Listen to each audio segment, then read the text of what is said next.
看要来讨公道的，还有即阵食中药食甲烟中毒的民众。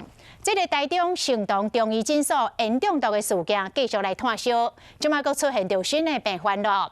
这位太太因为癌症做化疗，想要来调养身体，去年的10月开始到成东中医来看诊，嘛是自费听中药，转去家己来转。事件爆发了后，伊到病院去检查，撮一大条，伊血液当中的烟的浓度超磅6倍。本地是要排毒调养身体，想袂到颠倒说烟中毒，安尼看会烟气也袂。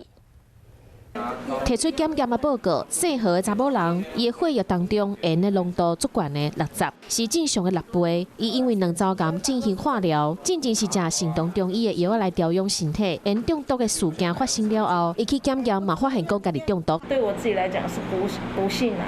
为什么这么多患者偏偏就是我？伊自去年10月到今年的5月底，开7万外块自费去成东中医买科学中药，还佫有转药来食。原本是要排毒调养身体，无想到讲颠倒中毒，又佫开8万块去大医解毒。成东中医的事件发生了后，佫打电话叫伊回诊。他也知道说他被勒令停业了，那诊所给他的回复是说，被停业的只有吕医师本人。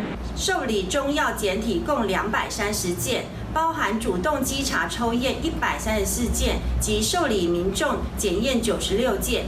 这位民众伊是伫幼稚园做行政，为着治疗癌症，留职停薪。台中这2间中医诊所，互患者食的药粉检验出来有烟。目前为止，已经有14个人出现烟中毒的反应，人数可能会阁增加。患者嘛有可能透过团体诉讼，对医师提出告诉，要求赔偿，嘛替家己讨回公道。